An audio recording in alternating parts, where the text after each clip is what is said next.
اب وہ آزمائش ہے جو عذاب ہے اللہ بہتر جانتا ہے، باقی دنیا میں بھی ہوگی، صرف پاکستان میں ہوگی، لیکن یہ تو کنفرم ہے کہ پاکستان میں ہوگی، کرنے کو کوئی رہ نہیں گئی۔ اللہ تعالیٰ کی طرف سے حجت تمام ہو چکی ہے، جو ہر بات پہنچ گئی ہے۔ اللہ تعالیٰ کے عذاب کا وقت آ گیا ہے، 20 جنوری اس کے خاتمے کا دن ہے۔ میں نہیں جانتا کہ اس میں یہ تو آپ اس اویس نصیر کے متعلق آپ نے جان لیا کہ کنفرم ہے اور آ چکا فیصلہ ہو گیا، اعلان جنگ کر دو، مہلت ختم ہو گئی، پیغمبر علیہ الصلوۃ والسلام کی سفارش بھی قبول نہیں ہوئی، عذاب لکھ دیا گیا ہے۔ یہ ساری چیزیں وہ ہیں۔ فشد البلبل ألف تحية وبدا البدر الليل نحمده ونصلي على رسوله الكريم اما بعد فاعوذ بالله من الشيطان الرجيم بسم الله الرحمن الرحيم ان الذين يلحدون في آياتنا لا يخفون علينا صدق اللہ العظیم۔ اویس نصیر کے 19 جنوری کا جو خطبہ ہے اس کے متعلق کچھ عرض کرنا ہے، لیکن اس سے پہلے اویس نصیر نے 20 جنوری کے عذاب کے بارے میں جو کچھ کہا ہے آپ اس کو سن لیں۔ اویس نصیر اپنے ایک ساتھی کا خواب بیان کرتا ہے کہ انہوں نے رسول اللہ صلی اللہ علیہ وسلم کو خواب میں دیکھا، رسول اللہ صلی اللہ علیہ وسلم رو رہے ہیں اور فرما رہے ہیں کہ اب رسول اللہ صلی اللہ علیہ وسلم فرما رہے ہیں کہ اعلان جنگ کر دو اور اب مہلت اور نہیں مل سکتی۔ یہ کون کہہ رہا ہے؟ یہ اللہ کہہ رہا ہے۔ اللہ کہہ رہے ہیں کہ اب اور مہلت نہیں مل سکتی اور عذاب لکھ دیا گیا ہے، اب اعلان جنگ کر دو، فیصلہ ہو چکا ہے، اللہ کا عذاب آ چکا اور اسی طرح اب اس میں کسی قسم کی گنجائش نہیں ہے۔ اور اب یہ کہ ظالموں کے آخری دن ہے، 20 جنوری ظالموں کا آخری دن ہے۔ کہتے ہیں میں نے ایسی کیفیت پہلے نہیں دیکھی اور تم لوگ کیوں نہیں سمجھ رہے؟ بڑے جذبے کے ساتھ وہ کہہ رہے ہیں کہ تم کیوں نہیں سمجھتے، اور گویا کہ بس اب بچنے کا کوئی راستہ نہیں ہے وغیرہ وغیرہ۔ اپنی طرف سے کوشش کی، لیکن اس میں ٹائم تھا، ہمیں تو نہیں پتا تھا، ہمارا تو یہ کام تھا پہنچا دیا۔ اب ہم کون ہوتے ہیں کہنے والے کہ جلدی ہو یا دیر سے، اللہ ہی بہتر جانتا ہے۔ لیکن اب جو اللہ تعالیٰ نے بات چلوائی ہے نا کہ جنوری میں اللہ تعالیٰ کا عذاب لکھ دیا گیا، کہنے کا مقصد یہ کہ وہ جو پہلے والے ڈریم آتے تھے ان میں ذرا گیپ ہوتا تھا، اسپیس ہوتا تھا، اب جو اللہ تعالیٰ باتیں کروا رہا ہے وہ فوری ہو رہی ہوتی ہے۔ تو اب جو جنوری میں یہ جو بات ہے نا کہ جنوری میں اللہ تعالیٰ کا عذاب لکھ دیا گیا ہے، یہ پھر ہم ایکسپیکٹ نہیں کر سکتے کہ یہ جنوری کو اگلی جنوری ہو۔ اس سچویشن سے ہمیں یہی سمجھ آ رہی ہے کہ یہی والی جنوری ہونی ہے، ٹھیک ہے۔ اب وہ آزمائش ہے جو عذاب ہے اللہ بہتر جانتا ہے، باقی دنیا میں بھی ہوگی، صرف پاکستان میں ہوگی، لیکن یہ تو کنفرم ہے کہ پاکستان میں ہوگی، کرنے کو کوئی رہ نہیں گئی۔ اللہ تعالیٰ کی طرف سے حجت تمام ہو چکی ہے، جو ہر بات پہنچی تھی وہ پہنچ چکی ہے کہ اللہ تعالیٰ کے عذاب کا وقت آ گیا ہے، 20 جنوری اس کے خاتمے کا دن ہے۔ میں نہیں جانتا کہ اس میں کون آئے گا۔ تو آج میں 3 باتیں عرض کروں گا۔ یہ تو آپ اس اویس نصیر کے متعلق آپ نے جان لیا کہ کنفرم ہے اور آ چکا فیصلہ ہو گیا، اعلان جنگ کر دو، مہلت ختم ہو گئی، پیغمبر علیہ الصلوۃ والسلام کی سفارش بھی قبول نہیں ہوئی، عذاب لکھ دیا گیا ہے۔ یہ ساری چیزیں وہ ہیں کہ جن کے متعلق آپ اچھی طرح سمجھ سکتے ہیں کہ تقدیر مبرم ہے، یہ فیصلہ ٹل نہیں سکتا۔ اب 20 جنوری کو عذاب نہیں آیا تو اویس نصیر 19 جنوری کو کیا کہہ رہا ہے؟ پہلے تو یہی کہتا ہے کہ آ چکا ہے، کیوں نہیں سمجھتے، ہم نے بتا دیے، بکواس کرتا۔ پھر کہتا ہے کہ ہماری دعا ہے کہ یہ عذاب ٹل جائے تو اچھی بات ہے۔ اس سے آگے وہ کہتا ہے کہ ہماری مثال تو نیوز کاسٹر کی ہے، یعنی جو آپ کو ٹی وی پر نیوز سناتا ہے تو اس کو جو خبر ملے گی وہ اسی خبر کو آگے شائع کرے گا۔ بات ہے ہم نے کون سا اپنے لیے کیا، اپنی طرف بلانے کے لیے کی اچھی بات ہے، اللہ تعالیٰ کا پیغام ہے وہ پہنچانا ہے لوگوں تک، اللہ جانے اس کا پیغام جانے۔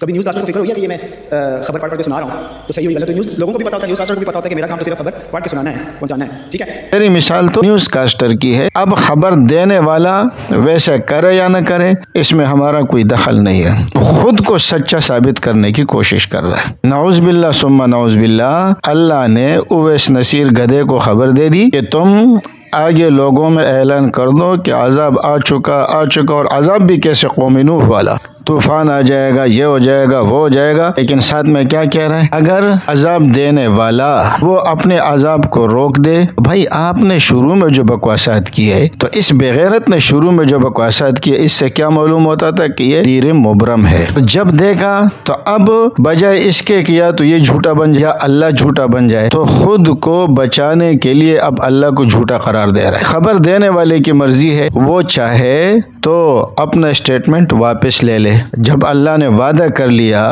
پیغمبر کی سفارش نہیں سنی اور کہہ دیا کہ آ چکا اور اعلان جنگ ہو گیا تو کہ اب تو اللہ کو جھوٹا ثابت کر رہا اور خود کو سچا ثابت کر رہا ہے۔ لیکن اس کی ذرا جرت دیکھو، یہ کہتا ہے انفروا خفافا وثقالا، قرآن کی آیت پڑھی، انفروا خفافا وثقالا، اور اس کے بعد کہتے ہیں انفروا خفافا وثقالا فبایعوہ ولو حبوا علی السلم، ان کے بیعت کرو اگرچہ تمہیں برف پر جانا پڑے اور گھٹنوں کے بل جانا پڑے۔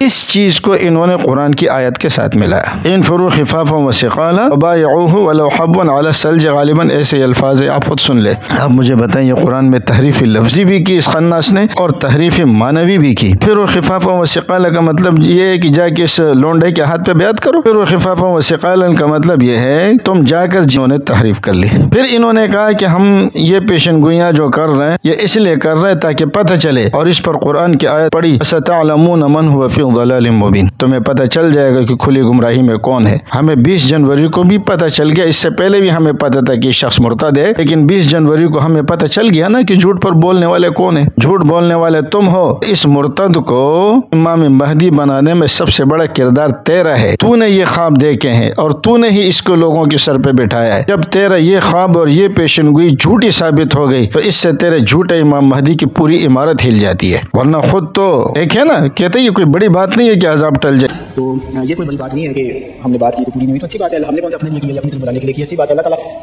کا پیغام ہے وہ پہنچانا ہے لوگوں تک، اللہ جانے اس کا پیغام کیوں بڑی بات نہیں ہے بھائی، بالکل بڑی بات ہے۔ اور وہ اگر اپنی خبر واپس لے لے، کیسے لے گا؟ اللہ نے وعدہ کیا ہے، کیا اللہ اپنے وعدے کی مخالفت کرے گا؟ تقدیر مبرم کے طور جو تو چلاتا رہا، آج تجھے کیا ہو گیا؟ اب کہتے ہیں کہ نہیں، اگر وہ واپس لے لے تو کیا ہوگا؟ پھر انہوں نے ایک سوال کیا ہے اور بڑے ٹائم اس سوال میں لگا ہے۔ اس سوال کا ذکر میں نے پہلے بھی کیا۔ تو سوال یہ ہے کہ جتنے تبلیغی جماعت والے ہیں اور یہ جتنی خدمت کرنے والے ہیں، ہم شرک کے خلاف بات کرتے ہیں۔ تبلیغیوں کا تو کام ہی یہی ہے کہ اللہ سے سب کچھ ہونے کا یقین اور مخلوق سے کچھ نہ ہونے کا یقین۔ یہ سارے اعمال ضائع ہے، یہ جتنے علماء بیٹھے ہوئے ان سب کے خطبے ضائع ہے، ان کو کچھ نہیں ملے گا۔ یہ جتنی سیاسی دینی تنظیمیں ہیں ان سب کے عمل سارے مرتد ہو گئے۔ بڑی بڑی سیاسی جماعتیں بنائی ہوئی ہیں، اسلامی جماعتیں بنائی ہوئی ہیں اور لوگوں کو اپنی طرف بلا رہے ہیں کہ ہم دین کے اصل علمبردار ہیں۔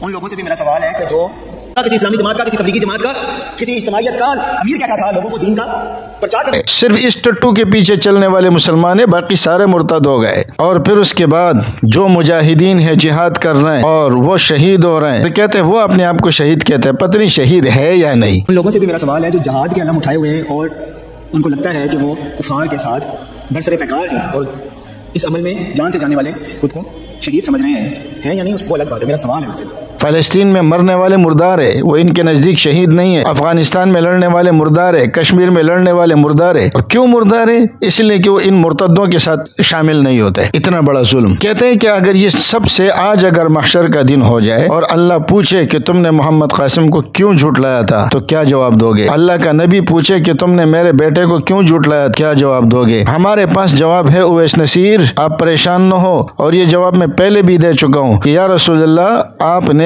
ہمیں جو امام مہدی کی علامات بتائی تھی ان میں یہ علامات کہاں پائی جا رہی ہے؟ وہ مرتد تو نماز بھی پابندی سے نہیں پڑھتا، اس کا تو حلیہ بھی شریعت کے مطابق نہیں ہے، اس کا تو لباس بھی شریعت کے مطابق نہیں ہے۔ آپ نے فرمایا ویل کہ یہ جو ٹخنوں سے بھی پینچے نیچے لٹکاتے، آپ نے تو اس پر وعیدیں سنائی تھی۔ یہ مرتد تو امام بن کے نماز کے اندر بھی اس کے ٹخنوں سے پینچے نیچے ہوا کرتے تھے، یہ تو جاہل تھا، اس کے پاس تو علم ہی نہیں تھا۔ یا رسول اللہ، یہ تو خوابوں کی بنیاد پر آپ کی شریعت کو بدل رہا تھا، آپ کے دین کو بدل رہا تھا۔ اگر ہم رسول اللہ صلی اللہ علیہ وسلم کے سامنے یہ بات کریں گے تو آپ علیہ الصلوۃ والسلام ہم سے یقیناً کہیں گے کہ اس مرتد کی گردن کیوں نہیں ماری، کہ صرف اس کے اوپر کلپیں بناتے رہے۔ ہمارے پاس تو جواب ہے، لیکن میں نے اس کے اوپر ایک سوال چھوڑا تھا کہ اگر یہ شخص امام مہدی نہ ہوا تو بدشکلو تم ہمیں بتاؤ تم کیا جواب دو گے؟ اس نے میرا سوال تو دہرایا لیکن جواب نہیں دیا۔ اس کا مطلب یہ ہے کہ تمہارے پاس جواب نہیں ہے۔ آپ خود جا کر کے ان کے ویڈیو میں آپ دیکھیں، تمہارے پاس جواب نہیں ہے، تم صرف لوگوں کو گمراہ کرنے پر تلے ہوئے ہو۔ اور ابھی جو اویس نصیر یہ بہانہ تراش رہا ہے کہ اللہ رب العزت چاہے تو اپنے حکم کو بدل سکتے ہیں، تو اس کا مطلب کیا ہوا کہ اللہ تعالیٰ نے عذاب کو منسوخ کر۔ اویس نصیر صاحب، میں نے ویڈیو بنائی تھی 20 جنوری سے کافی پہلے، اور میں نے اس میں بتایا تھا کہ اگر عذاب نہیں آیا تو ان کا عذر کیا ہوگا۔ میں نے ایک پیشن گوئی کی تھی اور میں نے اس پیشن گوئی میں یہ بھی کہا تھا کہ اللہ تعالیٰ نے اس عذاب کو کینسل کر دیا، منسوخ کر دیا، اور میری پیشن گوئی بالکل سچ ثابت ہوئی اور آپ نے بھی یہی کہا ہے، تو پھر اس کا مطلب یہ ہوا کہ اگر پیشن گوئیاں کرنے سے اور سچے ثابت ہونے سے کوئی امام مہدی بنتا ہے تو نعوذ باللہ ثم نعوذ باللہ، اللہ مجھے ایسے جھوٹے دعوے سے بچائے، تو پھر یہ ہے کہ نعوذ باللہ ثم نعوذ باللہ تمہیں ماننا پڑے گا کہ پھر مجھے بھی امام مہدی تسلیم کر لو، لیکن اللہ تعالیٰ مجھے ایسا کبھی بھی نہ بنائے کہ میرے صرف پیشن گوئیوں کی بنیاد پر اور یہ ہے کہ خوابوں کی بنیاد پر میں ایک نئی شریعت کا انعقاد کروں۔ اور میں نے قادیانیوں کے ساتھ ان کے تقریباً 30 مماثلتیں بیان کی۔ اچھا، اویس نصیر کی ایک اور بات بھی یاد رکھیں، کہتے ہیں میں جو بات کرتا ہوں یا وہ قرآن کی آیت ہوتی ہے یا وہ الفاظ ہوتے ہیں جو اللہ میرے منہ میں ڈال۔ تو یہ جو میں آج اکثر میں یہ جو گفتگو کر رہا ہوتا ہوں وہ میرے الفاظ نہیں ہوتے، اکثر یا قرآن کے ہوتے ہیں یا پھر وہ جو اللہ تعالیٰ نے منہ میں الفاظ ڈالے ہوتے ہیں وہی ہوتے ہیں۔ بالکل یہی الفاظ مرزا قادیانی نے بھی کہے ہیں کہ میں اپنی طرف سے نہیں بولتا، میں جو بولتا ہوں تو وہی الفاظ بولتا ہوں جو اللہ میرے منہ میں ڈالتا ہے۔ وہ اویس نصیر کو تو وہ محمد قاسم کے تو چلو وہ تو امام مہدی بن گیا، ذرا اس کی بھی تو پوزیشن واضح کرو، یہ کیا بلا ہے؟ یہ امام مہدی ہے جو یہ پیشن گوئیاں کرتا ہے اور یا یہ ہے کہ یہ نعوذ باللہ نبوت کا دعویٰ کر رہا ہے، ہمیں اتنا تو سمجھا دیا جائے۔ اور اگر یہ اس کی پیشن گوئی اور اس کے خوابوں سے امام مہدی بنتا ہے محمد قاسم، تو پھر 20 جنوری کا کیا ہوگا؟ اور اگر 20 جنوری کی بات اس کی غلط تھی تو محمد قاسم کے بارے میں خوابوں کا کیا ہوگا؟ اچھا جی، اس کے جو 20 جنوری کے جمعے کا خطبہ ہے، اب اس میں یہ بہت بوکھلایا ہوا ہے، پہلے تو بہت چیختا تھا آ چکا آ چکا آ چکا، اس دفعہ بڑی سنجیدگی میں لگا ہوا ہے، بھیگی بلی بنا ہوا ہے، اور پھر اس پر قرآن کی آیتیں پڑھ رہے، تم عذاب کی جلدی کرتے ہو، عذاب کی جلدی نہ کیا کرو، اللہ کی آزمائش ہے۔ میں پہلے بتا چکا ہوں آپ لوگوں کو کہ عذاب آ چکا، عذاب کنفرم ہے، عذاب لکھ دیا گیا ہے، پیغمبر کی سفارش سے بھی واپس نہیں ہوا جیسے پہلے میں نے عرض کیا ہے، تو یہ تقدیر مبرم ہے۔ تقدیر مبرم میں کیسے تبدیلی آئی اویس خبیث صاحب؟ اچھا، پھر اس کے بعد اس کو اپنے اس شکست کو یہ غزوہ احد کے ساتھ جوڑ رہا ہے کہ غزوہ احد میں بھی مسلمانوں کو عارضی طور پر تھوڑی شکست ہوئی تھی اور پھر فتح ہو گئی، تو اس طرح ہمیں بھی عارضی طور پر شکست ہو گئی ہے اور فتح ہماری ہے اور یہ عذاب آ کے رہے گا، ہماری دعاؤں سے یہ ٹل گیا، ذرا سنے اسے۔ اور پھر اس کے لیے جو ہیلے اور بہانے تلاش کر رہا ہے، شاید اللہ نے ایسا کیا ہو ایسا کیا ہو ایسا کیا ہو، اور چھوٹی چھوٹی باتوں کو جو جنوری میں ہوئے ہیں اس کو اللہ کا عذاب قرار دے دیا، تو جناب آپ کو اپنی بات 20 جنوری والے کو غزوہ احد کے ساتھ کمپیئر کرنا بالکل درست نہیں ہے، یہ تیرے بکواسات ہیں۔ کیا نبی علیہ الصلوۃ والسلام نے فرمایا تھا کہ غزوہ احد کافروں کے خاتمے کا دن ہے؟ آپ نے فرمایا تھا کہ ان کے اوپر جو ہے وہ عذاب ثابت ہو چکا اور ہمیں اس میں کوئی نقصان اور تکلیف نہیں ہوگی، یہ کہ بس وارننگ ہے، ختم ہو چکی مہلت وغیرہ وغیرہ، یہ تو ہوتا ہے۔ اللہ تعالیٰ ایمان والوں کو کبھی کبھی اس قسم کے واقعات اس میں پیش آ سکتے ہیں، اور اس کے بارے میں اللہ تعالیٰ نے فرما دیا کہ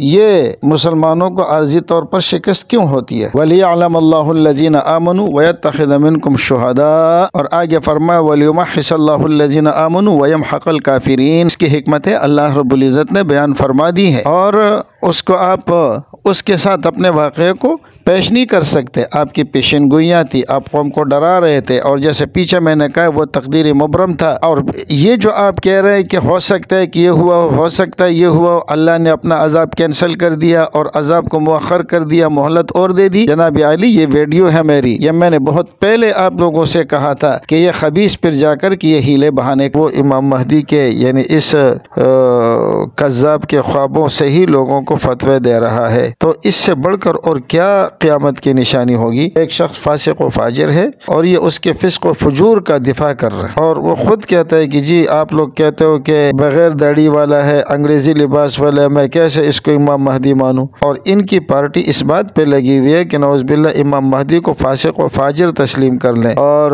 جو لوگ مہدیویت کا حقیقی امام مہدی ہے اس کو فاسق و فاجر تسلیم کر لے، اور اس پر یہ لوگ دلائل دے رہے ہیں۔ تو ایسے شخص کو کہ جس کی صورت سے مسلمان کا ہی پتہ نہیں چلتا کہ مسلمان بھی ہے یا نہیں ہے، اور یہ لوگ اس کو امام مہدی کہہ رہے ہیں، تو ایسے شخص کو تو نیک اور صالح کہنا بھی درست نہیں ہے، لیکن امام مہدی کہہ کر کے ایک طرف تو انہوں نے امام مہدی کی توہین کر لی، اور دوسری طرف ایسے شخص کو امام مہدی ماننا یہ قیامت کی نشانی نہیں ہے۔ لوگوں میں جہالت اتنی عام ہو جائے گی، لیکن افسوس یہ ہے کہ الٹا ہمیں کوستے ہیں۔